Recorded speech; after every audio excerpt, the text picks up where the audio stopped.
இப்பொழுது மாணவர்களுக்கான பேச்சு போட்டி நேரம். மாணவர்கள் நம்முடைய எதிர்கால செல்வங்கள்.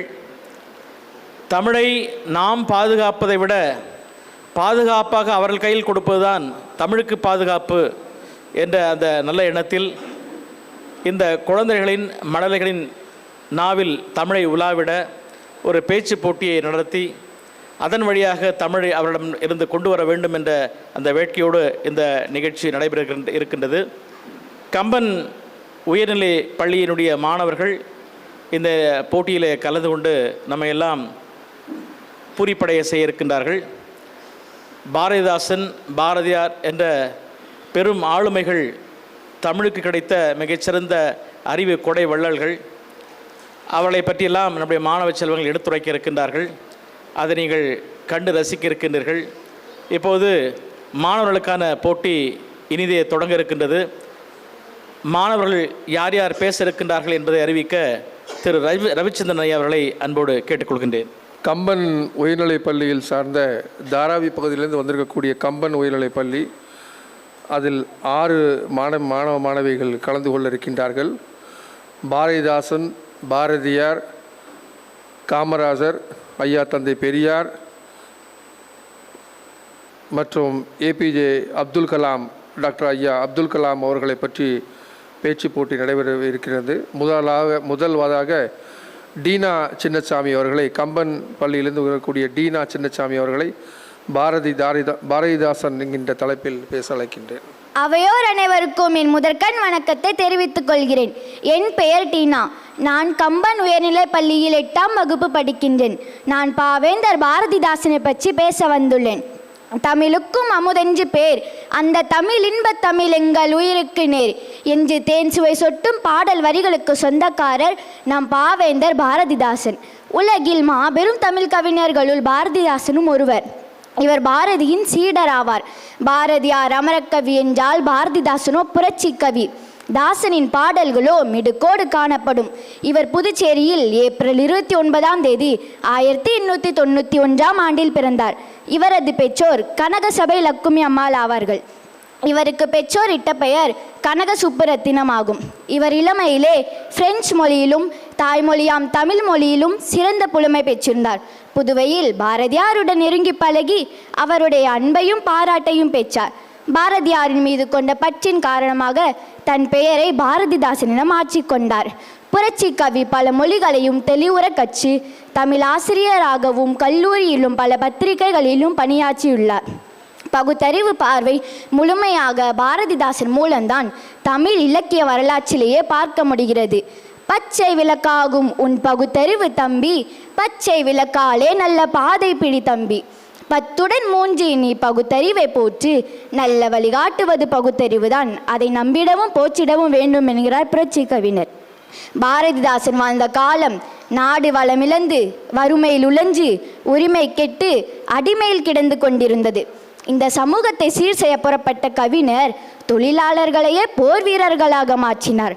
நாடு இது நிலையில் இருக்க காரணம் சமூகத்தில் உள்ள சாதி சமய நம்பிக்கைகளே என்பது புரட்சி கவிஞரின் உறுதியான நம்பிக்கை. இதனை சாதியும் உண்டோடா படவா சாதியும் உண்டோடா என தமக்கே உரித்தான மிடுக்கோடு கேட்கின்றார். சாதி சமயம் நம் வாழ்க்கைக்கு தேவையில்லை என்று முழக்கம் செய்தவர் பாரதிதாசன். இருட்டறையில் உள்ளதடா உலகம், சாதி இருக்கின்ற தென்பானும் இருக்கின்றானே என்னை வேறனே குரல் எழுப்பினார். பெண்மையை தெய்வமாக போற்றி பணிந்த நம் புண்ணிய பாரதத்தில் பெண் அடிமை கொடுமை நுழைந்து விட்ட சிறுமை கண்டு சீறி பாய்ந்தார். சமூகத்தில் கைம்பெண்கள் பாயிலே கூட படுக்கக்கூடாது என்றது பகுத்தறிவற்ற பழைய உலகம். இதை எதிர்த்த பாரதிதாசன் வாடாத பூ போன்ற மங்கை நல்லால் மணவாளன் இறந்தால் பின் மனத்தல் தீதோ என்று சமூகத்தை நோக்கி வினா எழுப்பினார் பாரதிதாசன். இவர் நாட்டையும் இனத்தையும் மொழியையும் இரு விழிகள் போன்றென போற்றினார். வாலிய தமிழ் மக்கள் வாலிய நற்றமிழ் என்றும் பாரத நன்னாடு பழமை பெற்ற நாடு வாழ்கனர் பாரத தேசமும் புவியும் என்றும் பாரதிதாசன் போற்றி புகழ்ந்துள்ளார். நாடு வாழ வளர தொழில்கள் பெருக வேண்டும். நாடு எனும் தேவுக்கு விவசாயிகளும் தொழிலாளர்களும் தான் அச்சாணி. ஆதலால் ஏழைகளோடு தோழமை கொண்ட பாரதிதாசன் உழைப்பினையும் உழைப்பாளிகளையும் போற்றியுள்ளார். இவர் எதிர்பாராத முத்தம், இருண்ட வீடு, குடும்ப விளக்கு, அழகின் சிரிப்பு, தமிழ் அச்சியின் கத்தி, இசையமுது முதலிய நூல்களையும் பாண்டியன் பரிசு எனும் காப்பியத்தையும் படைத்துள்ளார். இவர் நாடகங்கள் பலவும் எழுதியுள்ளார். இவர் இயற்றிய பாடல்கள் பாரதிதாசன் கவிதைகள் எனும் பெயரில் வெளிவந்துள்ளன. பாரதிதாசன் தமிழ் இலக்கிய வரலாற்றிலேயே சிறப்பிடம் பெற்றிருக்கிறார். அழியா கவி பாடி பெருமை பெற்ற இவர் ஏப்ரல் 21 1964 இம்மண்ணுலக வாழ்வை நீத்தார். இத்தகைய புரட்சிகளை புரிந்த பாரதிதாசன் புகழ் தமிழ் உள்ளளவு மறையாது. வாழ்க தமிழ், வளர்க பாரதிதாசனின் புகழ் என்று கூறி என் உரையை முடித்துக் கொள்கிறேன். இந்த மேடையில் எனக்கு பேச வாய்ப்பு கொடுத்த அனைவருக்கும் என் நன்றியை கூறி விடைபெறுகிறேன். நன்றி, வணக்கம். இங்கே நடுவராக அமர்ந்திருக்கக்கூடிய 2 நபர்கள், ஒருவர் ஐயா நெல்லை பைந்தமிழ், மற்றொருவர் ஐயா இளங்கோவன் ஐயா அவர்கள். அடுத்ததாக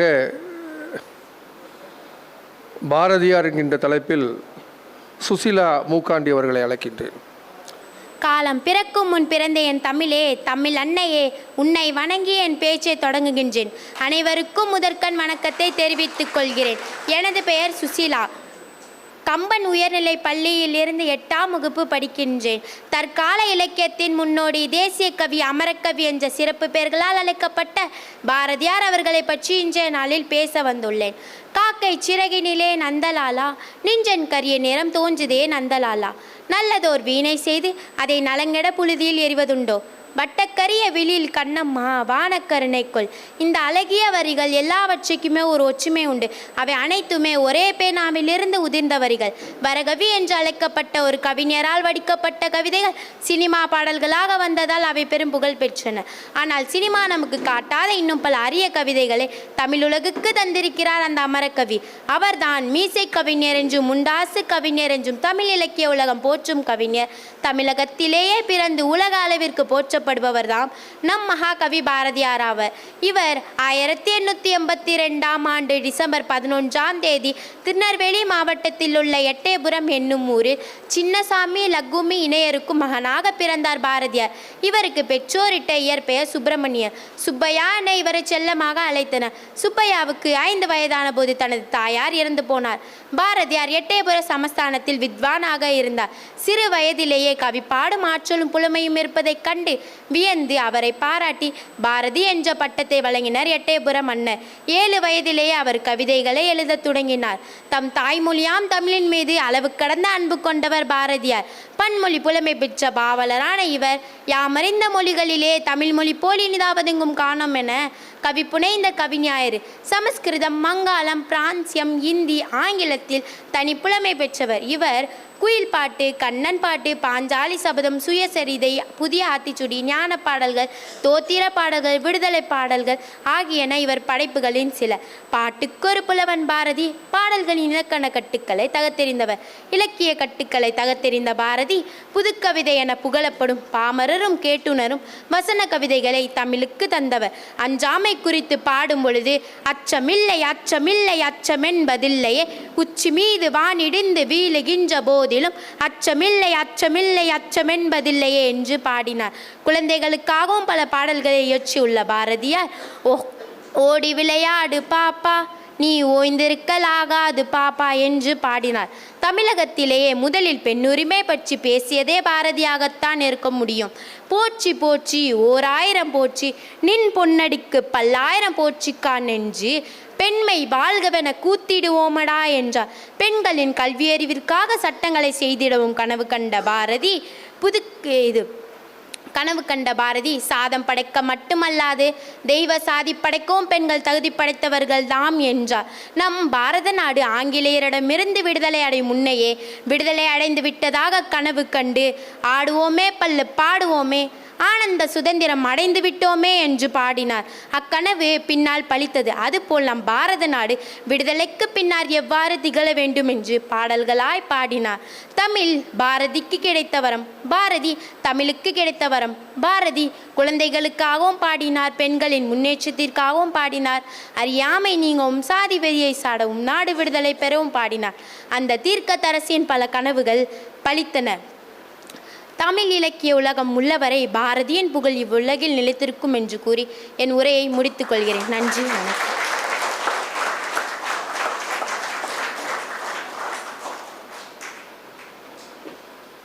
சிறப்பு, மிக சிறப்பு. லெமோரியா அறக்கட்டளை சார்பாக நடத்தக்கூடிய எல்லா நிகழ்வுகளிலும் மாணவிகளுக்கு முக்கியத்துவம் கொடுக்கப்படக்கூடியது. இந்த நிகழ்ச்சியினுடைய முக்கியத்துவம் அதைத்தான் சாரும். அடுத்ததாக பெருந்தலைவர் காமராஜர் அவருடைய தலைப்பில் அபிநயா வேல்ராஸ் அவர்களை அழைக்கின்றேன். என் பெயர் அபிநயா. நான் கம்பன் உயர்நிலைப் பள்ளியிலிருந்து பேச வந்துள்ளேன். நான் 8ஆம் வகுப்பு படிக்கிறேன். கர்மவீரர் காமராஜரை பற்றி பேச வந்துள்ளேன்.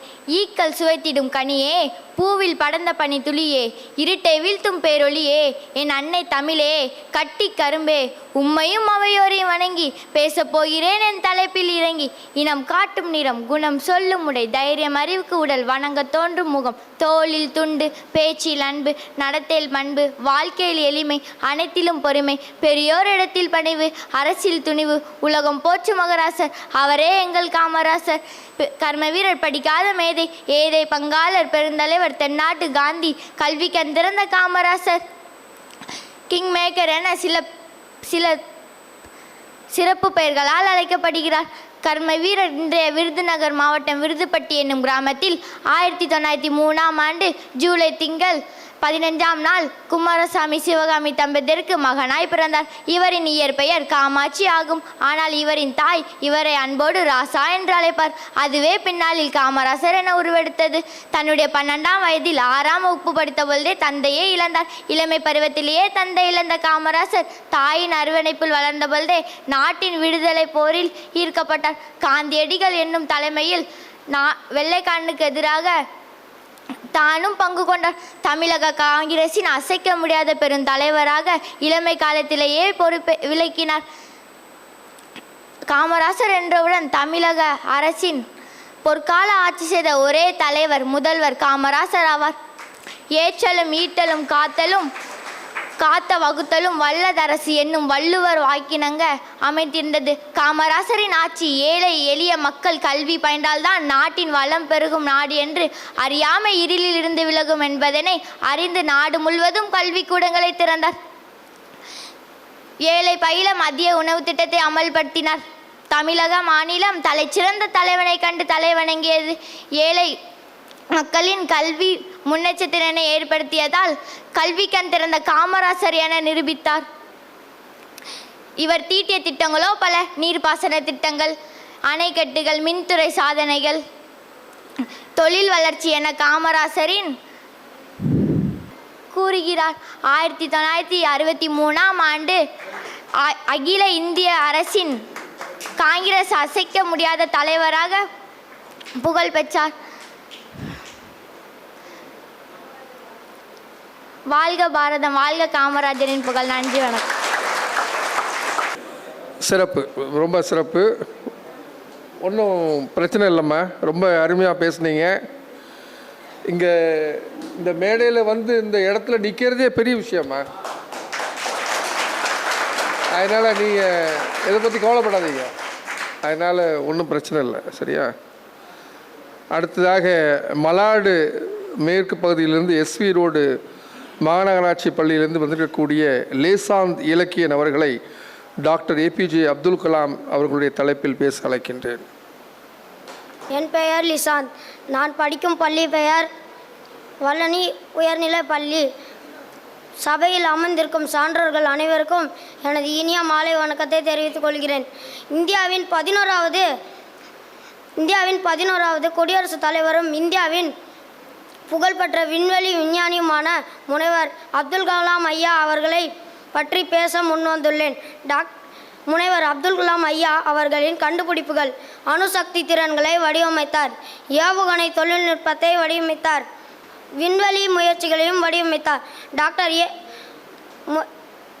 டாக்டர் ஏபிஜே அப்துல் கலாம் அவர்களின் சாதனை: இந்தியாவின் ஒருங்கிணைந்த ஏவுகணை தொழில்நுட்பத்தை மேம்படுத்திய இந்த திட்டத்தை டாக்டர் ஏபிஜே அப்துல் கலாம் அவர்களின் இதன் விளைவாக அவர் இந்தியாவின் ஏவுகணை நாயகன் என்று பெயரிடப்பட்டார். மேலும் மாணவர்களான அவரது அர்ப்பணிப்பு மற்றும் அடுத்த தலைமுறையை வடிவமைப்பதில் அவரது அர்ப்பணிப்பை போற்றும் வகையில் அவரது பிறந்த நாளை உலக மாணவர் தினமாக கொண்டாடப்படுகிறார்கள். இந்தியாவின் ஏவுகணை நாயகன் என்று அழைக்கப்படும்.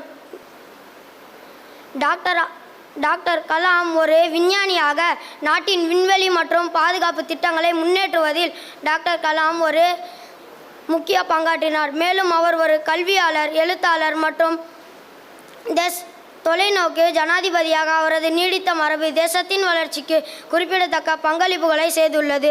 மறைந்த டாக்டர் கலாம் அவர்கள் ஜனாதிபதியாக நீடித்த மரபு இந்தியாவிற்காக சேர்ந்த அனைத்திற்கும் தேசத்தின் வளர்ச்சி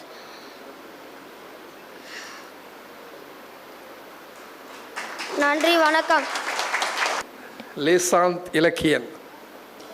அடுத்ததாக பகுத்தறிவு பேராசான் தந்தை பெரியாருடைய தலைப்பில் சந்தியா சங்கிலி அவர்களை அழைக்கின்றேன். அவையோர் அனைவருக்கும் எனது முதற்கண் வணக்கத்தினை தெரிவித்துக் கொள்கிறேன். எனது பெயர் சந்தியா, 8ஆம் வகுப்பு படிக்கிறேன். கம்பன் உயர்நிலை பள்ளியிலிருந்து வந்துள்ளேன்.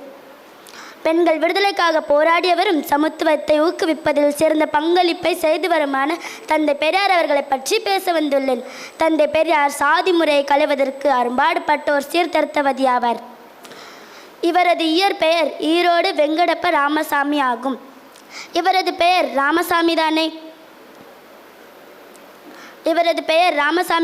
இவரை பெரியார் என்னும் நாம் அழைக்க காரணம் என்ன? பெரியார் என்னும் பட்ட பெயர் யார் கொடுத்தது? பெண்களுக்காக, பெண்களின் முன்னேற்றத்துக்காக போராடிய ராமசாமி ஐயாவை பெரியார் என்ன அன்போடும் மரியாதையோடும் பெண்கள் அழைத்தனர். ஆம், இப்பட்ட பெயரை இவருக்கு அளித்தவர்கள் பெண்களே ஆவார். பகுத்தறிவு மற்றும் சுயமரியாதை கொள்கைகளை பெரிதும் ஊக்குவித்தவராவார். இவர் சமூக சீர்திருத்த பணிகளில் ஈடுபட்டவராகவும் சிறந்த பெண்களின் உரிமைக்கு குரல் கொடுத்த ஒரு மாமனிதராகவும் திகழ்ந்தார். தென்னிந்தியாவில் பிராமணர் அல்லாத திராவிட மக்களின் உரிமைகளை பாதுகாப்பதற்காக பாடுபட்டவராவார். இவர் 1879ஆம் ஆண்டு செப்டம்பர் 17ஆம் தேதி ஈரோட்டில் ஒரு வணிக குடும்பத்தில் பிறந்தார். வெங்கட்ட நாயகர் மற்றும் சின்னத்தாயம்மலிற்கு மகனாக பிறந்தவராவார்.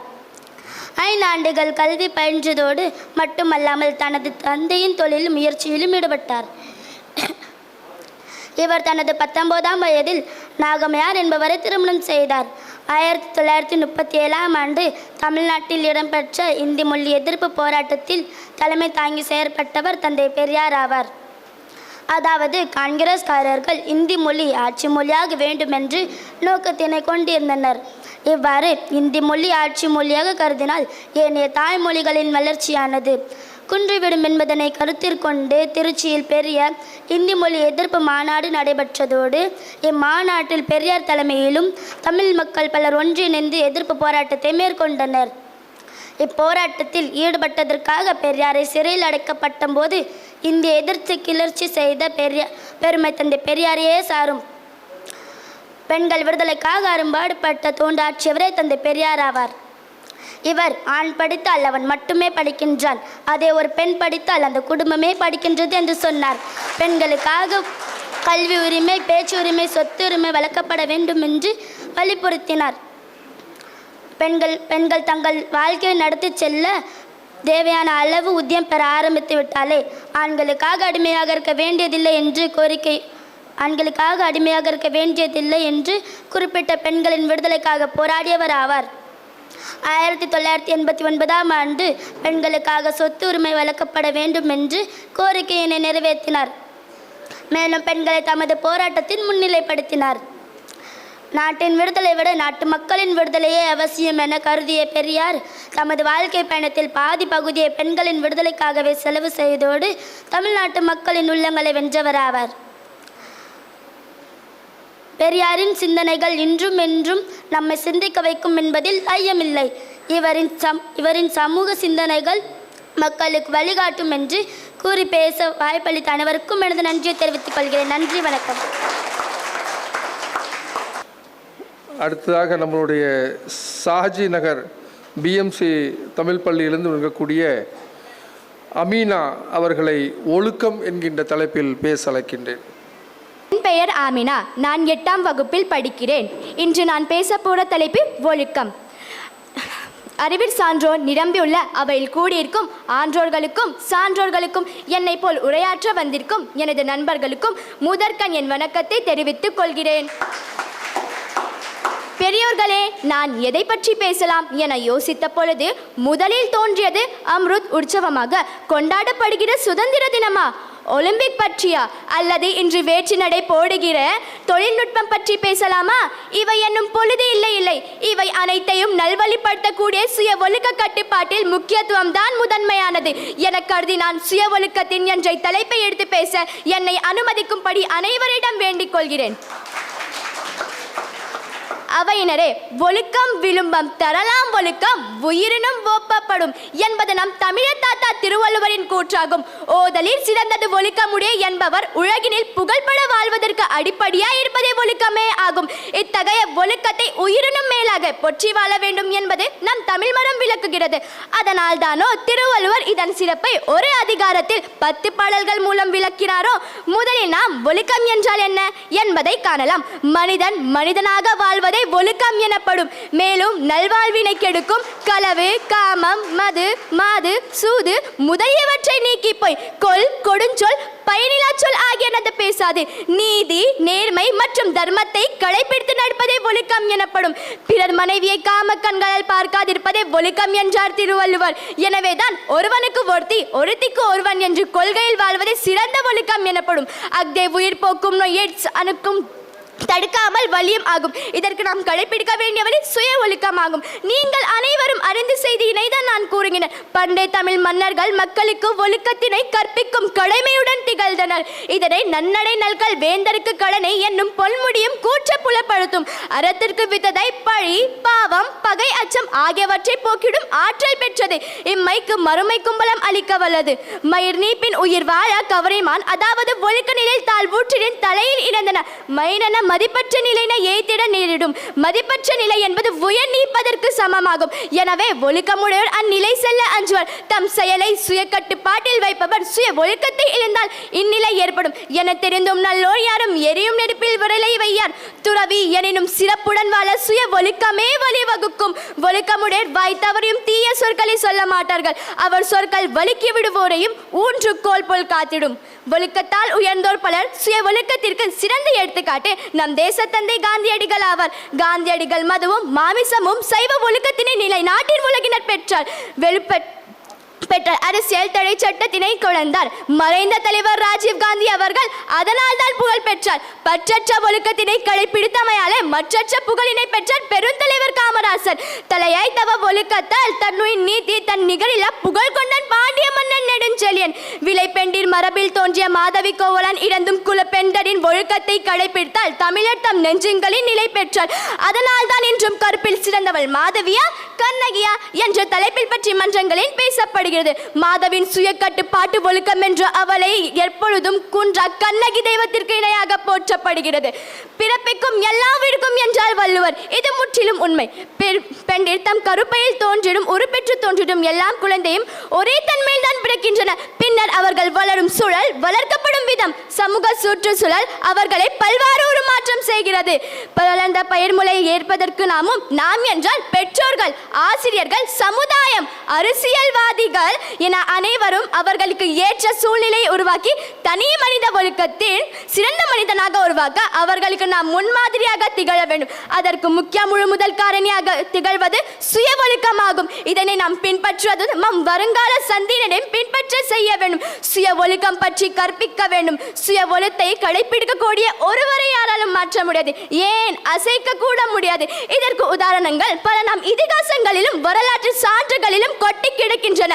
புத்த மதத்தை தோற்றுவித்த கௌதம புத்தர் இளவரச சித்தார்த்தாக வாழ்ந்த காலத்தில் அரண்மனை வாசம், அழிக்காத நிம்மதியும், ஆசையே அழிவிற்கு காரணம் என அனைத்தையும் துறந்து தம் சுய ஒழுக்கத்தால் அதனை கடைபிடித்துதான் மட்டுமென்று மக்களையும் பின்பற்றி செய்ய சுய ஒழுக்கம்தான் அதற்கு முக்கியத்துவம் பெற்றது. அக்கொள்கையில் ஈர்க்கப்பட்ட கலிங்க மன்னர் அசோகர் தாமும் மாறி அச்சிறப்பை பரப்ப தனது மகன் மற்றும் மகள் சங்கமித்திரையும் கடல் கடந்து இலங்கைக்கு அனுப்பினான். எதனால் இம்மாற்றம் ஏற்பட்டது? அதற்கு காரணம் அவர்களின் சுய ஒழுக்கம் அல்லவா? இச்சுய ஒழுக்கம் இல்லாததால் தான் இன்றும் பல நிர்பயாக்களின் வாழ்க்கை சீரழிக்கப்பட்டது. இன்னும் தொடர்கிறது. பெண்கள் இரவில் என்று தனியாக நடுமாடுகிறார்களோ அன்றுதான் சுதந்திர பெற்றாம் என்றான் நம் தேச தந்தை.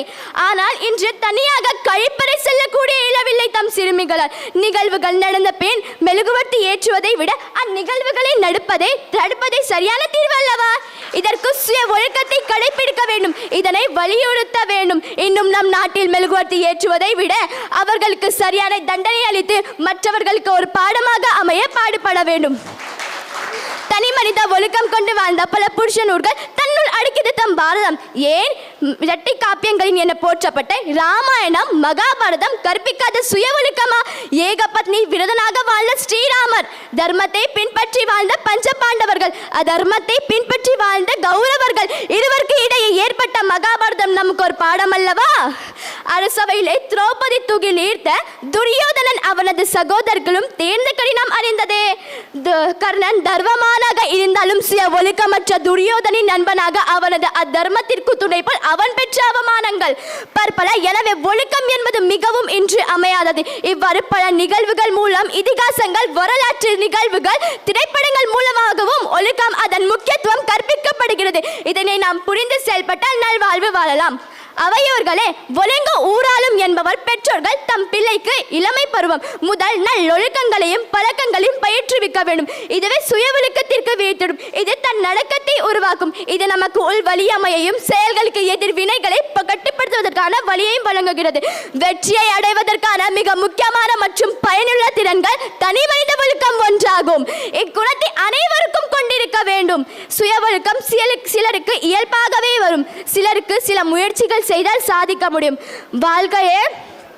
வாழ்க்கையை சிறப்பாக மாற்ற முடியும். கற்றவன் பள்ளி கற்காதவன். சுய ஒழுக்கம் என்பது நம் உடல் உறுப்பு போல் உயிருக்கும் மேலாக மதிக்கக்கூடிய ஒன்றாக இருக்க வேண்டும்.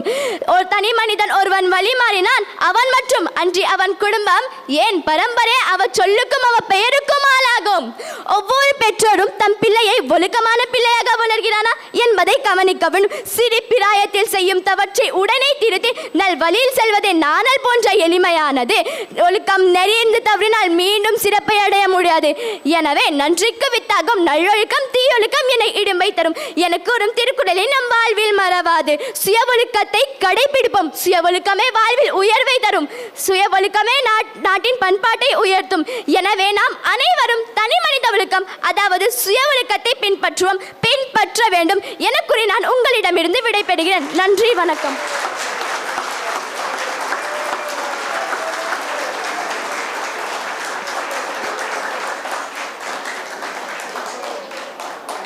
ஒரு பெரிய இடி விழுந்த மாதிரி ஒரு பேச்சு பேசிட்டாங்க.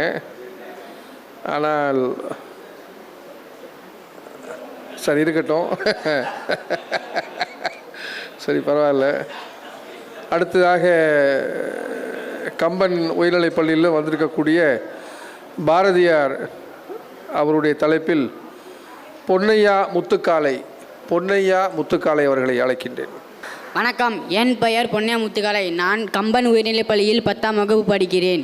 நான் இன்று பேச வந்திருக்கும் தலைப்பின் பெயர் பாரதியும் தமிழும். பாடத்திருந்தாலே இவ்வுகத்தை பாலித்திட வேண்டும் என்று எழுச்சியோடு பாடியவர் பாரதியார். தமிழகத்தின் தவ புதல்வர், அன்னை தமிழுக்கு புத்தமிழ் ஊட்டியவர், வீரகவி, சுடற்கவி, உலகக்கவி, அறம்பாட வந்த அறிஞன் என பலவாறு புகழப்பட்டவர். சுப்பிரமணியம் என்னும் இயற்பெயரோடு திருநெல்வேலி மாவட்டத்தில் உள்ள எட்டயபுரத்தில் பிறந்து 11 வயதிலேயே பாரதி என்னும் பட்ட பெயரை பெற்ற பெருமை பெற்றவர்தான் நம் பாரதியார். தமிழ் மிகவும் தொன்மையான சிறந்த மொழி என்று அவரும் கூறியுள்ளார். ஒரு மனிதன் தன் உன்னத்தை வெளிப்படுத்த உறுதுணையாய் திகழ்வது மொழி. அம்மொழி உணர்வு இல்லாதவன் பகுத்தறிவற்ற விலங்குகளுக்கு ஒப்பானவென்று அவரின் பாடல்கள் உறுதிப்படுத்தும். தமிழின் சுவை அறிந்தவன் இவ்வுலகில் வாழலாம், அவர்கள் வானுலகில் வாழும் தேவர்களுக்கு ஒப்பானவர் என்று அவர் கூறியுள்ளார். இதேதான் தமிழ் அமைதியின் சுவை காண்டார் இங்கரமும் சிறப்பு காண்டார் என்ற பாடல் உறுதிப்படுத்தும். தன் பாட்டு திறமையால் தமிழ் மொழியை சாகா மருந்தாக்கி அமுதத்திற்கு ஒப்பாக்கிய உள்ளதை நாம் காணலாம். அம்மொழியும் பேசும் மக்களை அமரர்கள் என்று அழைப்பதையும் நாம் காணலாம். என்ன அவரின் மொழிப்பற்று. பாரதியார் தமிழ், தெலுங்கு, கன்னடம், வங்கலம், சமஸ்கிருதம், ஆங்கிலம் என பல மொழிகள் அறிந்தவர். அதனால் தான் யாம் அறிந்த மொழிகளிலேயே தமிழ் மொழி போல் இனிதாவது எங்கும் காணவில்லை என்று பாடினார். குழந்தைகளுக்கு சொல்லித்தரும் வேலையிலும் கூட சொல்லில் உயர்வு தமிழ் சொல்லே என்று பாடினார். செமமுறை வேண்டுமெனில் தெருவெங்கும் தமிழ் முழக்கம் செய்வீர் என்றும் கூறினார். மேலும் பல கவிதைகளை தமிழுக்காக தந்தவர்தான் நம் பாரதியார். பிற மொழிகளை கற்க வேண்டாம் என்று கூறவில்லை. ஆனால் நம் தாய்மொழியின் தேவை மற்றும் சிறப்பு குறித்து அனைவரும் அறிந்து அதனை போற்ற வேண்டும். தமிழ் இனம், தமிழ்நாடு, தமிழ்மொழி என்ற சொற்களை நிலவும் வானும், தேனும் சுவையும், உயிரும் உடலும் என்ற இரண்டர கலந்தவை என்று உணர்த்தியவர்தான் நம் பாரதியார். தமிழ்நாட்டை நேசித்த அதே அளவிற்கு தான் தமிழ் மொழியை நேசித்த அதே அளவிற்கு தான் தமிழ்நாட்டையும் நேசித்தார். செந்தமிழ் நாடெனும் கேட்பதே பாரதியாருக்கு பெருமையாக இருந்தது. அதே தான் செந்தமிழ் நாடெனும் கேட்பினிலே இன்பத்தேன் வந்து பாயது என் காதினிலே என்று பாடினார். ஊருக்கு ஆளில்லை ஆளா பழமொழி என்பது பழமொழி. ஆனால் தமிழ்நாட்டில் ஆறுகளுக்கு பஞ்சமில்லை. தென்பனை, வைகையாறு, தாமிரபரணி போன்ற காவேரி போன்ற பல ஆறுகள் தமிழ்நாட்டை செழிக்க வைத்து கொண்டிருக்கின்றன.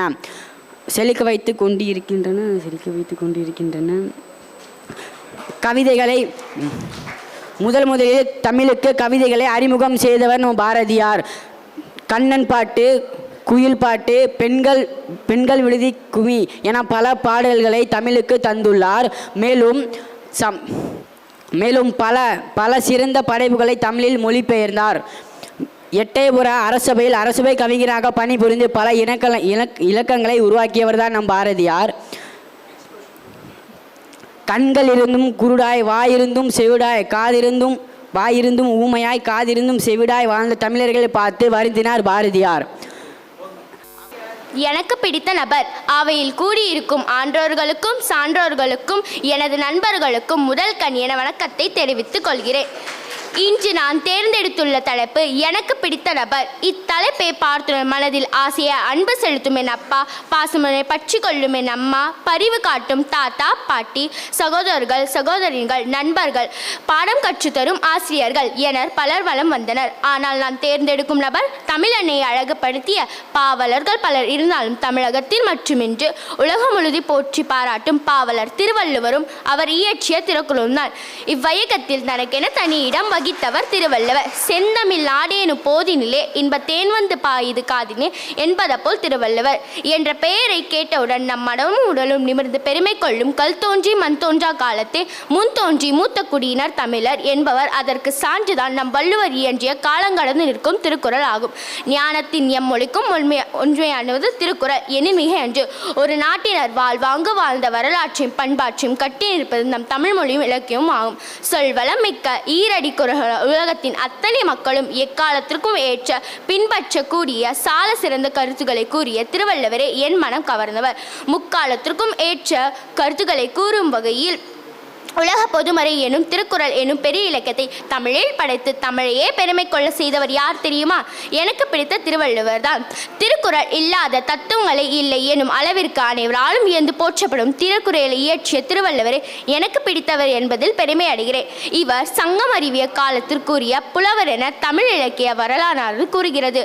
இவர் ஆதிபகவன் என்ற பெற்றோருக்கு மதுரையில் பிறந்ததாகவும் சென்னையில் உள்ள மயிலாப்பூரில் வாழ்ந்ததாகவும் கூறப்படுகிறது. இவர் கிமு 31ஆம் நூற்றாண்டில் பிறந்திருப்பதால் அவருடைய பிறப்பை பற்றிய சரியான தகவல் இல்லை என கூறப்படுகிறது. எனவே இது நிரூபிக்கப்படவில்லை. தன் அறிவாலும் சிந்தனையாலும் இயற்கை திறமையாலும் திருக்குறளை எழுதி உலக அளவில் தமிழர்கள் பெருமைப்படும்படியும் நெஞ்சம் நிமிர்த்து நிற்கும்படியும் செய்தவர் நான் விரும்பும் நபர் திருவள்ளுவர்.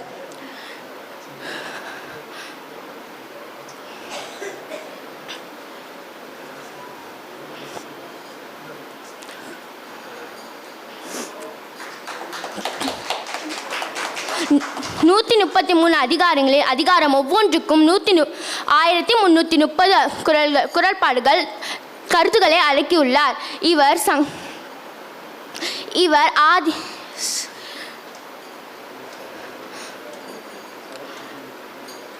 இவரை உன்னதத்தை உணர்ந்த ஜியு போப் என்பவர் இதனை ஆங்கிலத்தில் மொழிபெயர்த்தன் என குறிப்பிடாதது.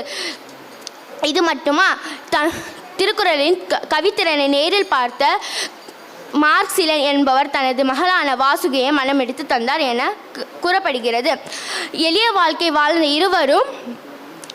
இருவரும் பற்றிய பலவித நிகழ்வுகளை கூறுகின்றன.